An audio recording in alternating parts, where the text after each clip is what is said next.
All right, well, I wanted to welcome everyone to our Ward Hey, 9. Mayor. Hi, how are you? Scott. So I wanted to welcome everyone to our Ward 9 virtual town hall. I think Alderwoman Harriet Gathright is joining us. Linda, raise your hand. Yes, thank you very much. She is, of course, the alderman from Ward 9 and a state rep up in Concord, fighting hard for Nashua's interest on a number of issues that I might touch on later. So, of course, every year I've been holding town halls in each of the 9 wards, and up until COVID, we did these all live. Of course, in a school, we typically went to the New Searle School for Ward 9. But given the circumstances, we've begun to hold these virtually, and we've done several in this fashion, not nearly as good as doing it in person, but the best we can do for the time being. So we're still kind of perfecting the technique. Thank you all for joining us. Now, what we often do is I talk a little bit about some of the things that are going on in the city very briefly.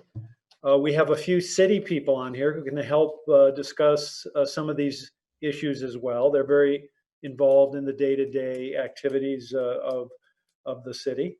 And then we take your questions, your comments, anything that you would like to ask about or any points you'd like to make. Now, I do notice a couple of other public officials. I think Marty Jack is on. He is a state rep from Ward 9. He's waving now. And I think I saw Sharon Giglio. She's a member of the school board, the Board of Ed. So thank you very much for joining us. Well, of course, we can't really discuss what's going on in Nashville without first discussing COVID-19. As I'm sure you all are aware, the city has been following the science, working with our public health officials, with our medical people, and in order to devise and execute the city's response to COVID-19. The city enacted a mask ordinance. The science says that masks are very effective in helping to curb the spread of the virus. But as the scientists, as the medical people told us, the number of cases this fall, November, now into December, has risen considerably and will probably continue to rise. We have, in the summertime, we had a low of around 30, 35 active cases.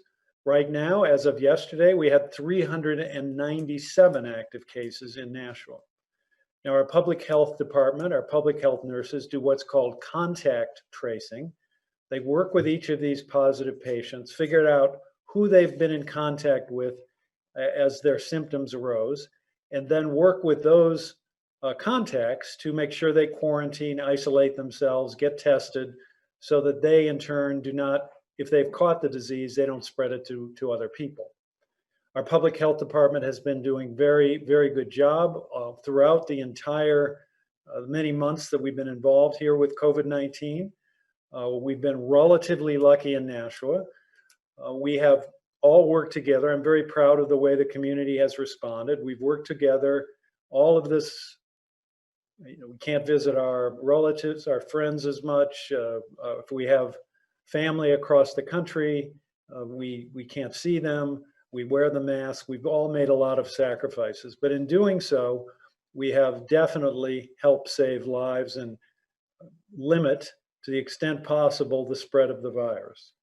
Now, Bobby Bagley, who's the director of public health, was going to be on the call tonight just to give you a little more perspective, but just to show you how busy they are, there's a testing clinic every Tuesday where people are tested, and we had over 200 people seeking to be tested today, and they're still out there working on this, or they're still somehow working on getting those test results, getting those tests up to Concord, and the follow-up on all of the testing that took place today.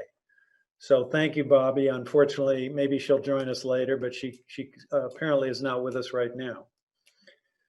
Other things that are going on, the city is about to embark on the master plan for the city. The city last did a master plan, and it's called Imagine to Nashua. And the city last embarked on a master plan about 20 years ago, 2000. And so now we're trying to get as many citizens involved as we possibly can in thinking about how we would like Nashua to change or stay the same over the course of the next 10 or 20 years. We have a consultant working with us. Our staff, led by Sarah Marchant, who I believe is on the call, is working very hard on this. We're looking for public engagement. We do have a public steering committee, people of the public that are helping us, 10 or 12 people that are helping kind of guide the effort. But on the website, we have a place where you can go on and engage with the whole exercise. One thing we're doing is people are posting various statements about what they'd like to see in Nashua, and then you can either agree or disagree with those statements, and it helps us to elicit our public, our citizens' wishes and hopes regarding the future of our community. Now I see Sarah on here, and I ask her to take a couple minutes to tell us a little bit about what she's doing with the master plan. Good evening. Thank you so much, Mayor. Sarah Marchant, the Community Development Director, and I am very much here to talk to you about the Imagine Nashua project. And I have spoken with some of you already and gotten excellent feedback. Scott, yes, I see you shaking your head, and would love to hear from so many more of you. So if you could please go to imagine.nashuanh.gov, you'll see the main website there. And exactly as the mayor was saying, a lot of people have submitted statements that you can choose to agree or disagree with. There's well over 100 of them, and I ask you to be patient. If you do 6, then as many as you do will be recorded. But basically, it's giving us a lot of ideas about what people agree with and disagree with to create a larger vision for Nashua. And if you have statements about the future of Nashua that are important to you, add your own. Put them right in there. And this is just the first phase of several of this master planning project. But essentially what we're going to looking at the larger vision right now. And starting in January, we're going to be looking at some very specific topics: housing, economic growth and vitality, mobility, anything to do with transportation, traffic, how we get around the city, arts and culture, and a bunch of other topics. So now would be wonderful for you to get involved. And there's a lot of exciting conversations going forward. Why this is important: when we did this almost 20 years ago, for example, the city prioritized conserving our natural resources. And since then, we've purchased and encumbered over 1,200 acres of conservation land because that was a city priority. So by you giving us your opinions now, we'll know what your priorities are so we can make those the future of Nashua as we move forward here. So it is really important. We do also have a contest going on for those of you who are social media savvy. We have these great signs you can print out, and you write what you'd like to see in the future of Nashua on them. Take your photo with the sign, and you can post it on social media. This is also on the Imagine Nashua website under Get Involved. And we have these signs all over downtown, and we can email them to anybody who wants them as well. And if you do this before December 18th, we have a couple prizes you can win. And part of taking your picture and posting it on social media, we need you to tag Community Nashua CDD on social media and hashtag Imagine Nashua, so we know you did it. And yeah, we have Market Basket gift cards, we have Jezebel gift card, we have a couple little prizes that we'll give out for then. So the more people who get involved, the more of your ideas and opinions about how Nashua should be in the next 5 years or 10 years, the better off this plan will be. So thank you so much. And I look forward to getting to know you all better. All right, well, now I noticed that we have some other public officials with us. One is Deborah Pignatelli, who is the executive counselor and a resident of Ward 9. I think she's just got her name. I don't see her on the screen, but I know she's with us. Thank you, Deborah. We also have a couple more of the aldermen. We have Rick Dowd from Ward 2. who I know has a budget committee in a few minutes, so he can't stay for too long, but he's with us now, as well as Ernie Jetty from Ward 5. So thank you all for joining us. Now, a couple of other subjects that I wanted to touch on tonight. You should be aware that we have very significant budget challenges facing the city right now. And they've mounted up quite a bit. First of all, over the last couple of years, we have seen rapidly rising healthcare costs. And we saw a $3.3 million increase in healthcare, which was about 11% in the last fiscal year. That's fiscal 20 that ended just last July 1. And then in the current fiscal year, the cost went up another $3 million. When you put those two things together, that's of course over $6 million. Of the two tax increases we've seen over the last 2 years, it was about 2.5% last year and 3.9% this year. Almost half of that total tax increase was related to this healthcare cost. $2 million approximately equates to 1% of the tax rate, so $6 million equals about 3%. Now we've got a plan which we have developed to curb the rise in healthcare costs, and it involves getting a new set of a so-called plan design changes, some changes in deductibles and other things, accepted for all of our city employees. Now, if we do this and we are successful, it will reduce our city costs, and it will also reduce the weekly costs, which our employees need to pay in on a weekly basis. So the city pays 80% of basically the premium, which so-called premium, and we are self-insured, and the employee pays 20%. So as the city saves costs, so does the employee. And for the employees in City Hall, where this was implemented some months ago, they're saving about $80 a month for a family plan, a two-person plan. Now we've got it into agreements or proposed agreements with four unions, UAW, AFSCME, the library employees, as well as some communication workers at the police department. And we need that to go universally to all employees if we are going to be able to save money and curb the increase in premiums or in costs. But this is a serious problem, but I think if the Board of Aldermen backs us up on this, a solvable one. The other budget challenges have come more recently. COVID, a big budget challenge. It's greatly increasing the costs. We're having to make internal improvements here in City Hall, as well as just various costs across the board, and there could be financial implications down the road. For example, the reduction of the value of commercial real estate could affect our tax base. We don't know yet how this is all going to play out. And then on top of all this, the state of New Hampshire has hit us with slammed us really with two huge increases or reductions, which I will explain. First of all, they've increased the city's bill for pensions by $4 million. Virtually all city employees are in the state pension system. The state increased the bill by $4 million for next fiscal year, starting July 1. So the total budget will be about $29 million. As I told you, $2 million equates to about 1% on the tax rate. So that $4 million is a 2% tax increase.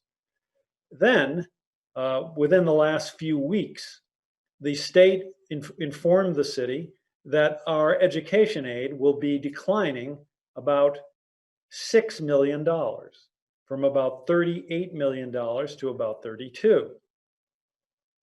So assuming we replace that, we maintain the current level of education, and our schools are very challenged now with all this remote learning. That would equate to another 3% on the tax rate. So when you put those two together, a $10 million hit from the state of New Hampshire will raise Nashua's property taxes 5%, 5% before we even get to the city budget. Now, this is what has been going on in Concord for many, many years. I remember I was in the Constitutional Convention of 1984. We passed an amendment to the state constitution, no more downshifting. But there are no more mandated costs without the state funding them. But they've found various ways around that amendment. So now we're being hit by $10 million. Now we're working with our legislative delegation, Linda, who's on the call, and others, to try to turn those things around, but there's no guarantee at all. So this is another example of the state saying, no new taxes. Well, no new taxes, but yet again, raising property taxes and trying to escape responsibility for that. We have, let me give you some, so we need to, in my opinion, rein in our budgets. I've been advocating to the Board of Aldermen for the last couple of years that we need to hold the increases down in terms of wages. I've suggested we need to stick to the cost of living, that we should keep budget increases to the cost of living, but so far the Board of Aldermen has not totally bought into that rationale, but we're continuing to discuss it. Something good that happened, something really fun and good and exciting that happened today is that, and Doria Brown, the city's energy manager, is on. We initiated, or we flipped the switch for a solar project at the Dr. Crisp School.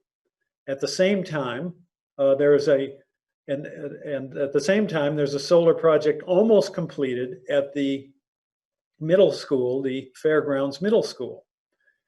These are very exciting projects because we've cooperated with Revision Energy in terms of the installation, and they've financed these projects. What it means is that all of the electricity needs for Dr. Crisp, plus some excess which will go to the grid, meaning kind of the neighbors around Dr. Crisp, all of it will be met by these solar panels. Same will be true of Fairgrounds. There's some improvements going on at Fairgrounds Middle School. The solar array there will mean that school also will have all of its electricity needs met by the solar array. We've also had solar projects at the Lake Street Fire Station, at the Transit Garage on Riverside Drive, on the Conway Arena, and we are undertaking other solar projects. In addition, there's a big efficiency move going on at our two high schools. We're working with the school department to install LED lights and other efficiency measures, which will greatly reduce the amount of electricity used at the high school. Doria's told me that the equivalent of 343 cars will be taken off of the road as a result of those as a result of the two efficiency projects at the high school, and the solar projects at Dr. Crisp and at Fairgrounds will be the equivalent of taking 100 or a few more cars off the road. But today we kicked off that solar project at Dr. Crisp. They handed out this thing which they're going to give to the kids, Fun with Sunshine, teaching our elementary students about green energy. I brought one home because I thought it was so creative. But why don't we turn to Doria and just hear from her a little bit about everything she's up to and some of the city's energy goals. And I think Doria is on here. Hi. There she is. I'm right here. Hi, I'm Doria. I'm the energy manager for this city. I've been on for about a year now, and it's been an adventurous year, full of unexpected things happening for sure. But I do have to say that even with everything that has come up, the city has made so much progress towards our renewable energy goals. we have a goal to be 100% renewable energy by 2050 and to reduce our municipal energy emissions by 20% by 2025. And en route to that goal, the city, since we've enacted those, have added 5 solar arrays to our portfolio, with 2 more on the way from the schools. And we've also have significantly reduced municipal emissions. With the school projects coming on for energy efficiency at the high schools, we will probably meet our 20% reduction goal by 2021 once those projects are done, which is huge. So it's time to set new goals, I guess. We've also seen a significant amount of savings in energy costs when it comes to taking advantage of different highs and lows in our energy market. I know a lot of people might not know this, but New England's actually on a free market for electricity, and we're able to purchase energy off of a kind of stock market-esque kind of grid for our power. And we've saved $225,000 in electricity costs alone just by renegotiating our rates. And over the course of that contract, it's going to be about $995,000 savings for the city. So yeah, a lot of crazy unheard of things have happened this year, but we definitely have seen a lot of progress in the energy markets and in Nashua's progress towards our renewable energy goals. And if you want to learn more about them, you can check out our Livable Nashua dashboard. If you just Google Livable Nashua, it'll pop up and you can learn a lot more about our energy projects and other things that we're doing in the city to make Nashua even better than it is. Well, thank you, Doria. And if people have questions or comments, we'll get to that in a moment. Now, we got some questions via email before we started over the last few days.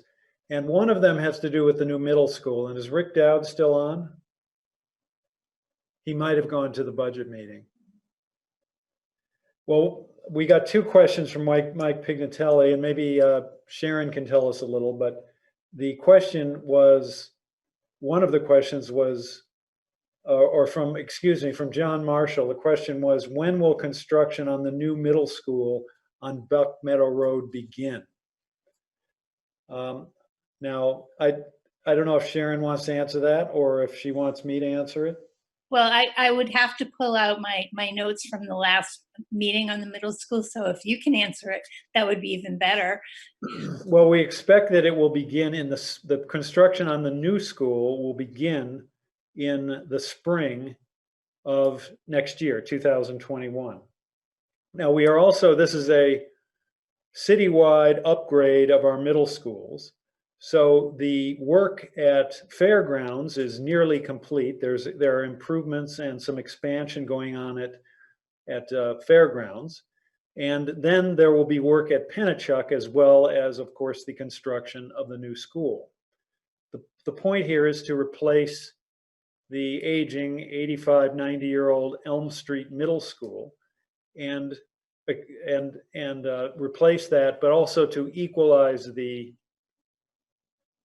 populations at the 3 schools. Right now, Elm Street is far bigger than the other 2, and upgrade the facilities, because we want to make sure middle school is a very critical year for kids, and we want to make sure that we offer the best facilities, the best education, excellent education at every school, every day, at our middle schools and all of our 17 public schools. Now, Linda, the member of the Board of Aldermen, as well as the state rep, is on. I don't know, is there anything you would like to add, Linda?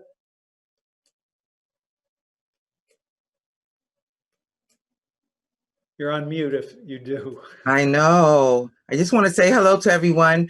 At this time, no, we actually going to have some swearing in done tomorrow. Others are being sworn in on Thursday.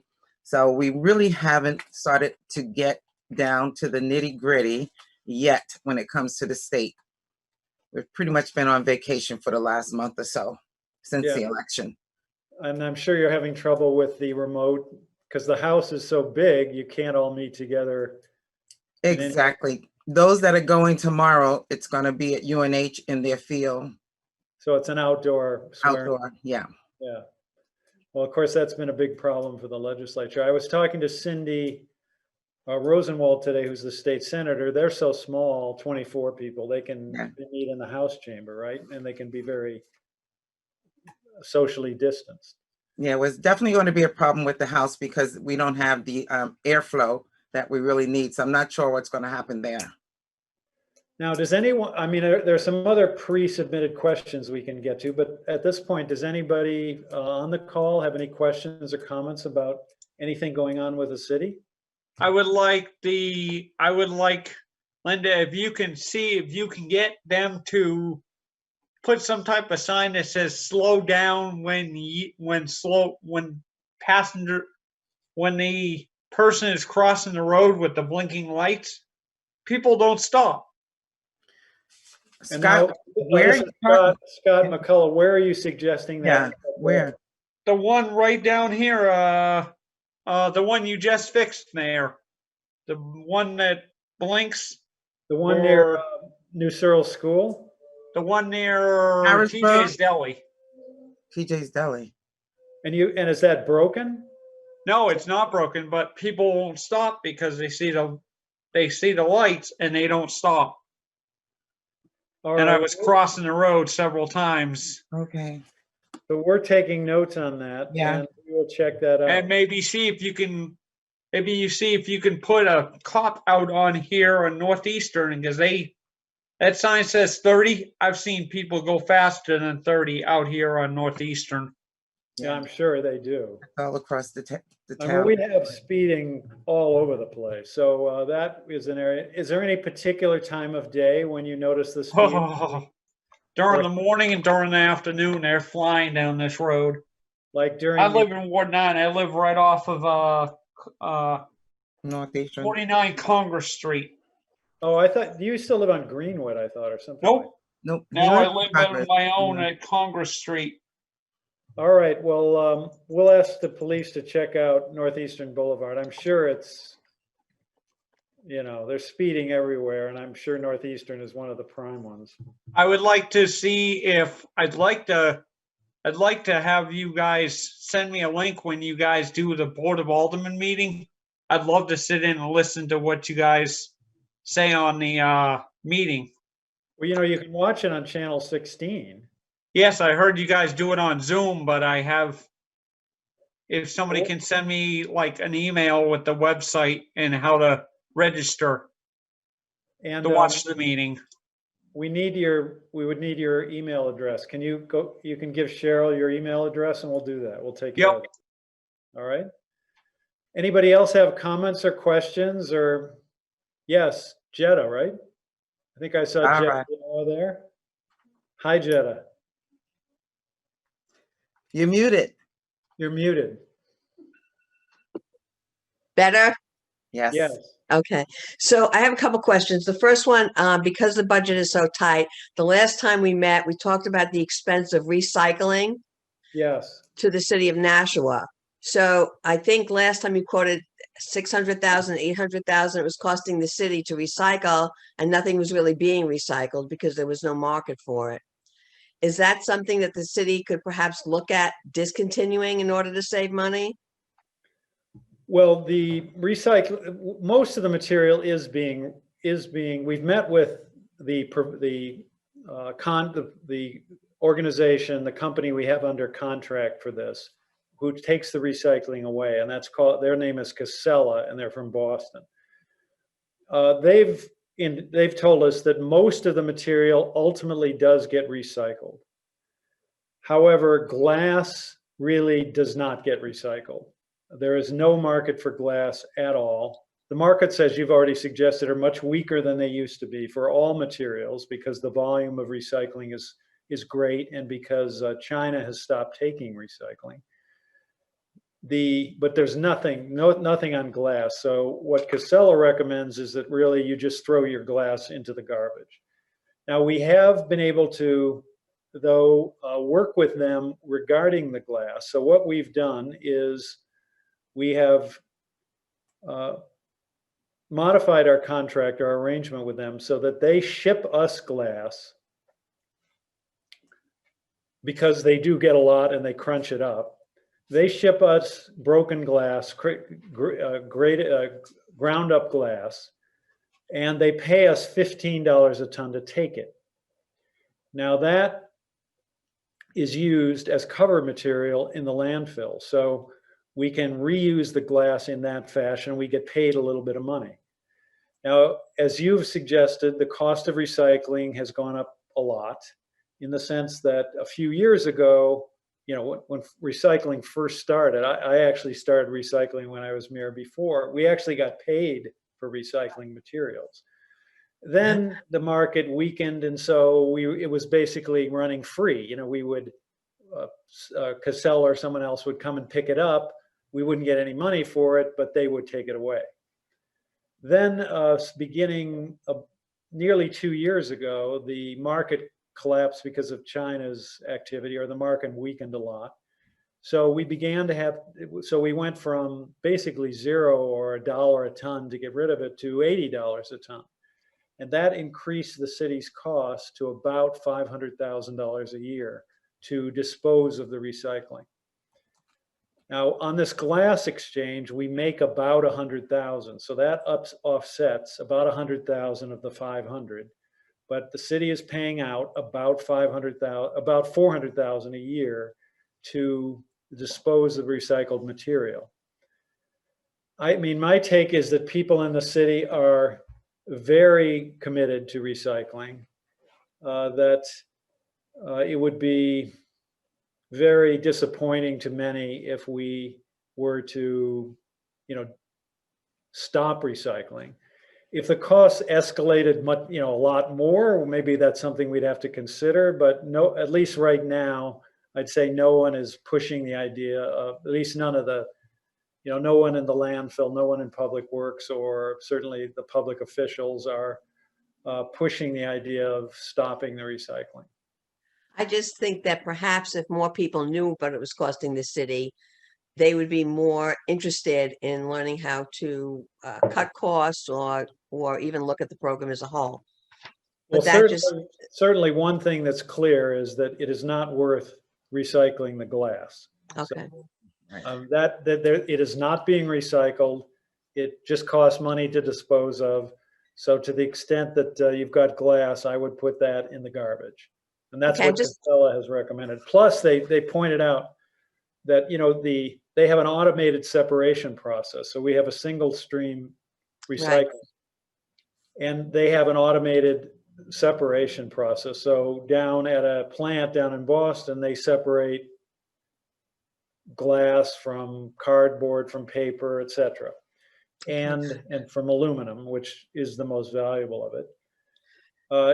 They commented that the glass also damages the sorting machine. So in addition to really it not being recycled, it has that negative as well, that it's hard on the recycling, on the processing machinery.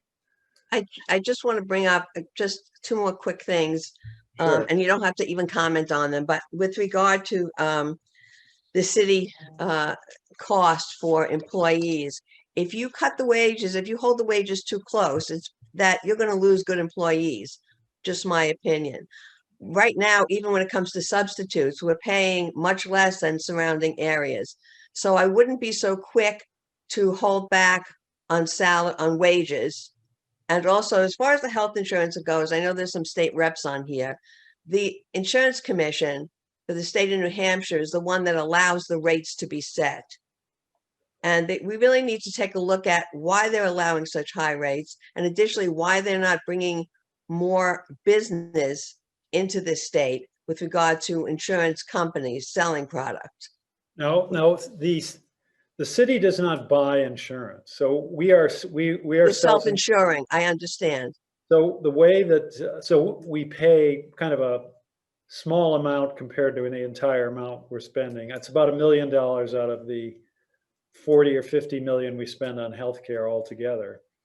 That costs for administration of the benefits, but basically we're just paying benefits. And we work with a consultant that we project what costs are going to be, and that's how we set the so-called working rate, which is what the city and the employees contribute. But should the city really be in the insurance company business?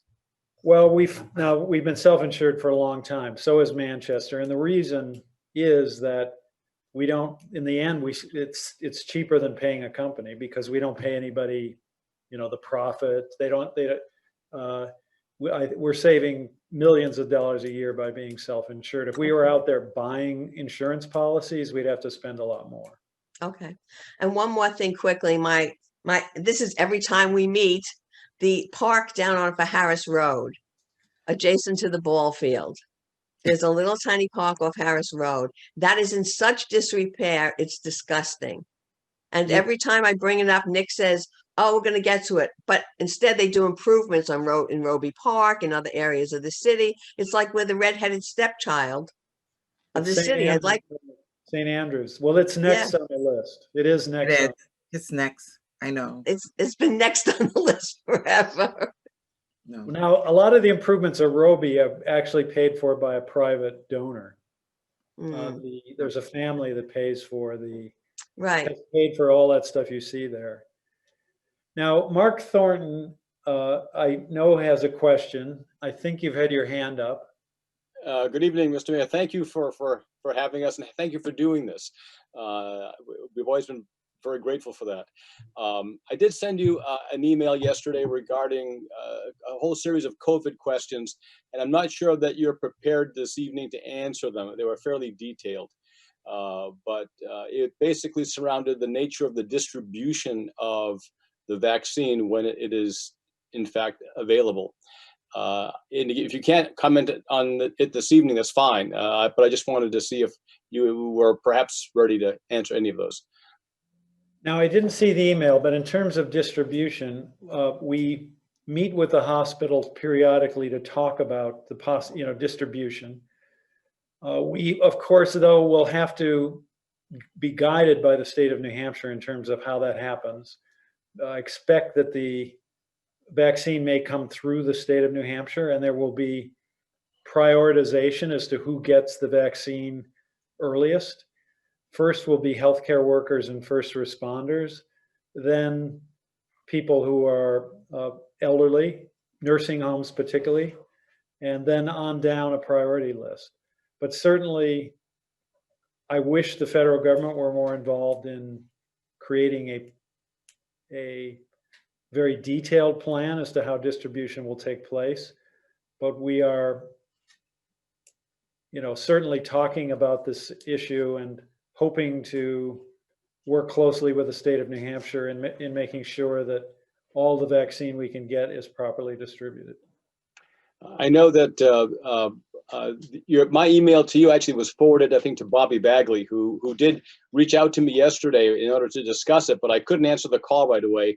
I've tried a couple times to call her, but I know that she's been straight out with the testing, has been overwhelmed with it. So I fully understand.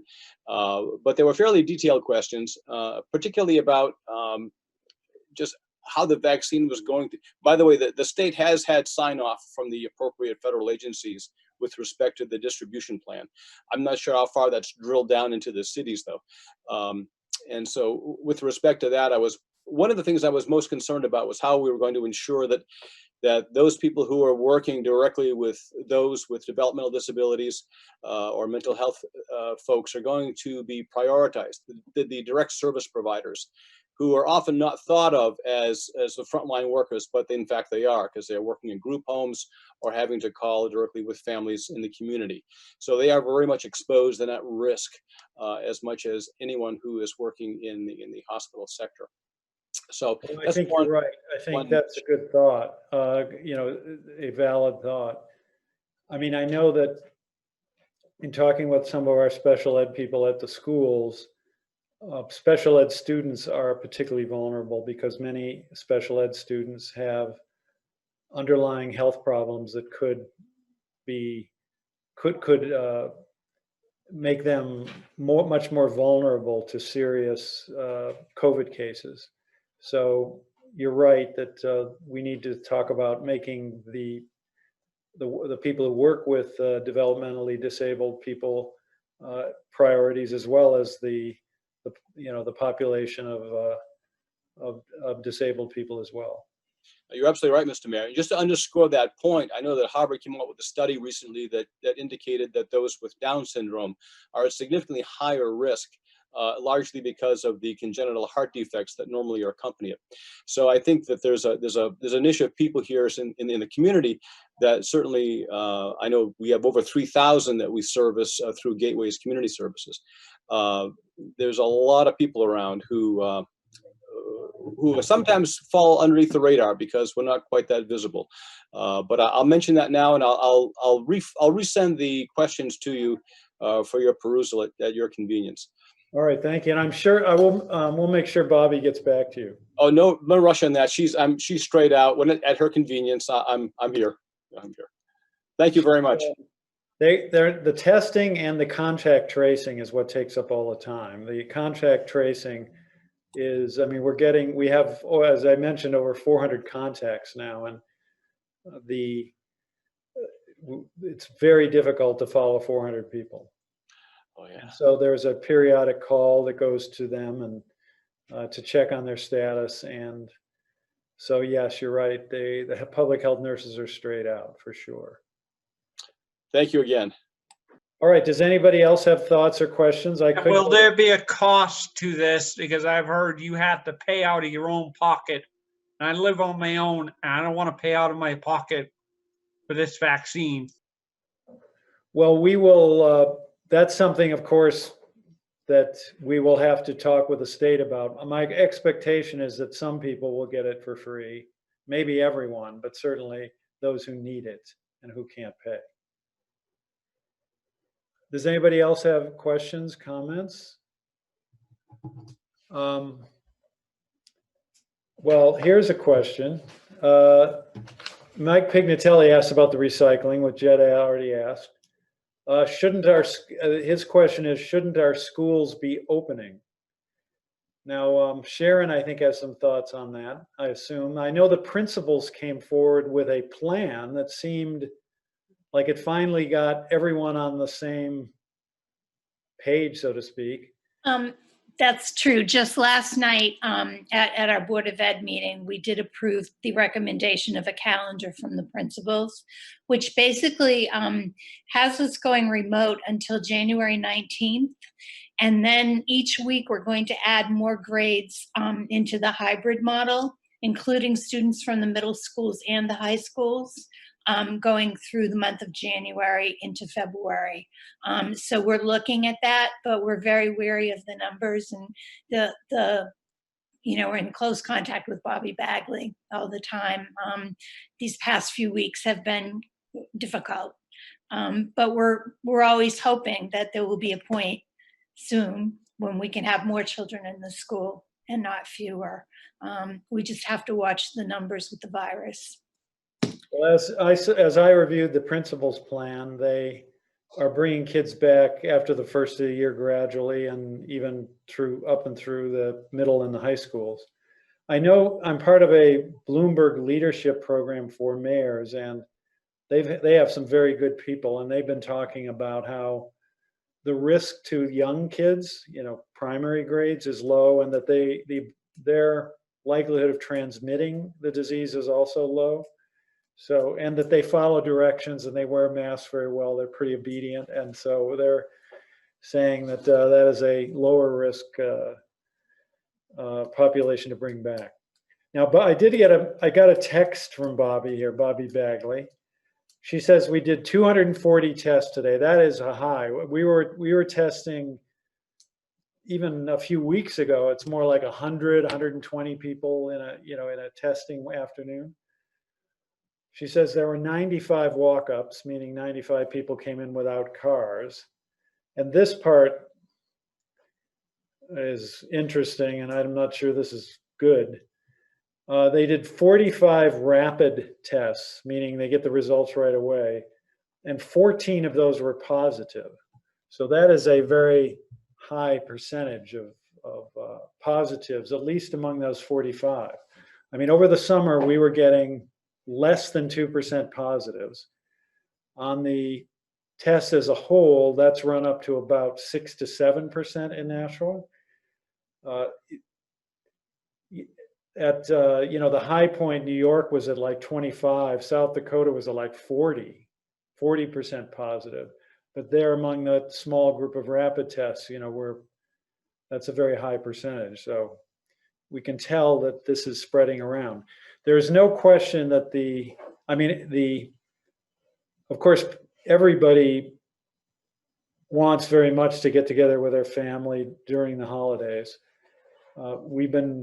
The medical people tell us that there is some risk associated there because people getting together, they come, they don't know that they've already been contracted the virus.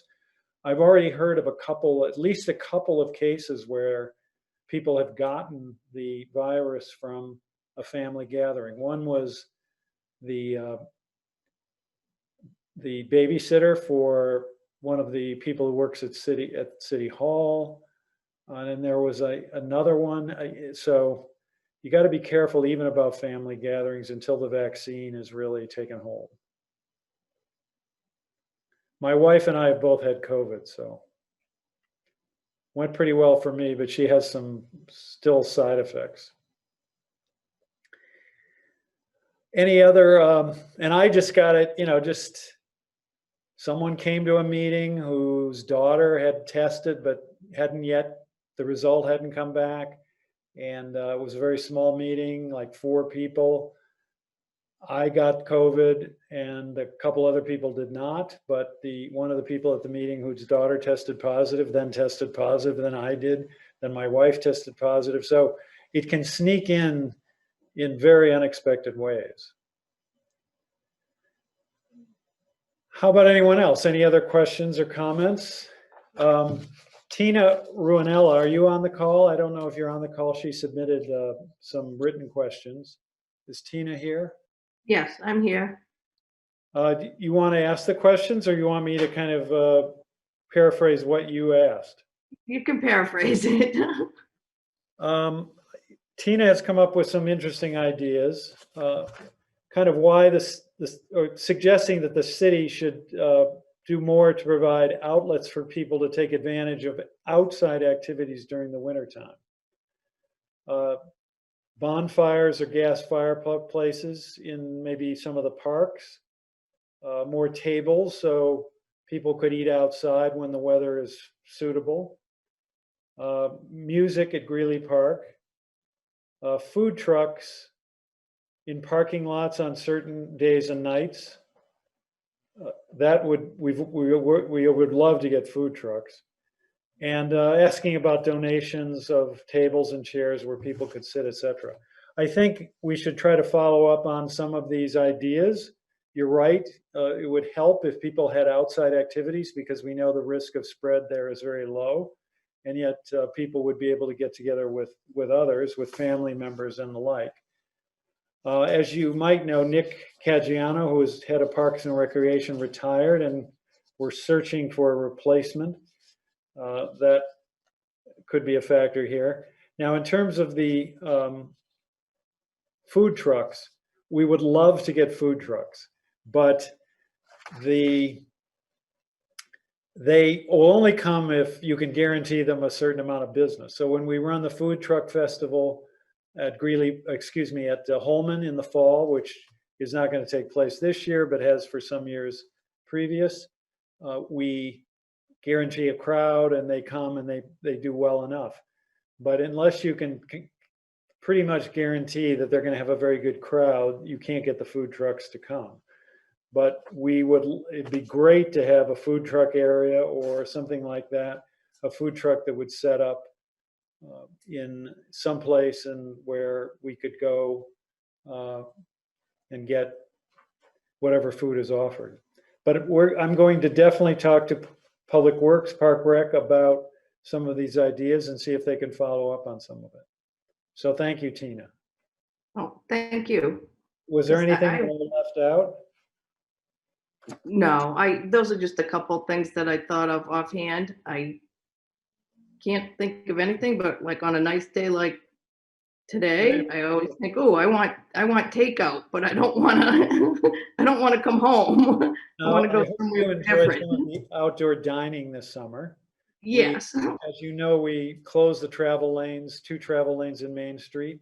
and introduce, hundreds of seats, or I think hundreds of seats for downtown outdoor diners.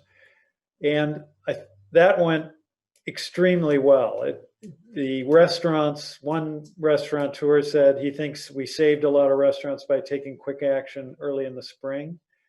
But as the summer progressed, the number of people taking advantage of the outdoor dining was, incredible. And it really changed the whole walkability, the whole atmosphere of downtown. So we're going to propose to the Board of Aldermen that we do that again, and that we do it again next year, even if COVID is not with us, just because of the very positive changes which took place downtown as a result. Now it is.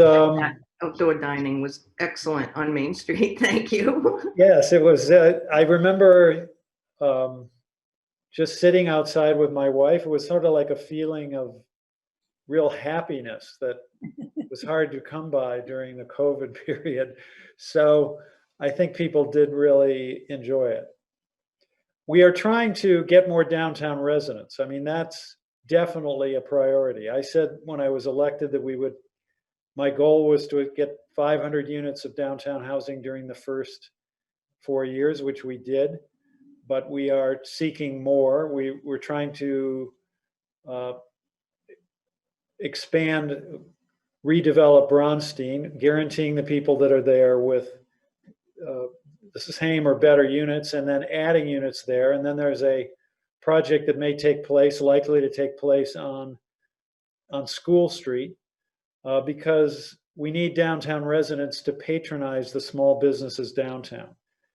Downtown is actually a profit center for the city in terms of property taxes. Some people have the conception that we spend more downtown than elsewhere, that we neglect the neighborhoods because of it. That is not the case, because in the quarter square mile that is Main Street and a couple of blocks in the Mill Yard, we generate about $6 million of taxes.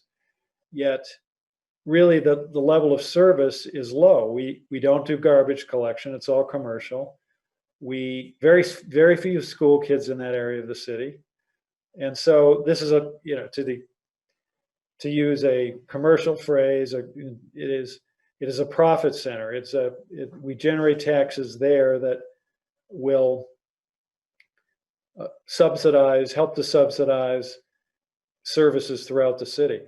And we want to expand the tax base. We want to introduce new residents who can patronize the businesses, create more downtown activity, make it alive, bring the arts downtown.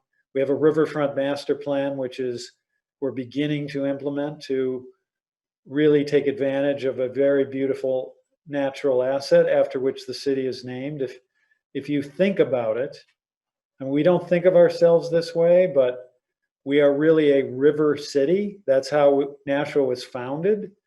The river provided power, transportation, and we need to bring the river back. So that is much of what's going on. You might have seen that there are a great group of volunteers who have organized these lighted kayak events during the summertime, and they've just started. I know that we can build on this and make it even more spectacular, but the lighting of the kayaks and the lighting of the river was a very unexpected and really fantastic development, which the kayakers brought to the city just on their own volition. And so we're trying to do everything we can to encourage them to do that, which I know they will continue, and anything we can do to help expand that, we will do. Well, we try to end after about an hour because I know these remote meetings get a little old after a while. And can you please, Mayor, tell everybody wear a mask, because I want the numbers to go down. They keep going up. They need to wear a mask, please. Please wear a mask. Yes, definitely. Scott is definitely correct. See? I only took my mask off to talk to the computer. Now, does Margaret have a question? Were you raising your hand? No. All right. Well, thank you for joining us. It's been nice to have you with us. We do, in these remote meetings, try to end in about an hour because the remote meetings, and I do this all day long, get a little old after a while, but I appreciate your ideas. I hope we were able to tell you a few things you hadn't heard before, and we will again do Ward 9, I'm sure in 2021. So thank you for joining us.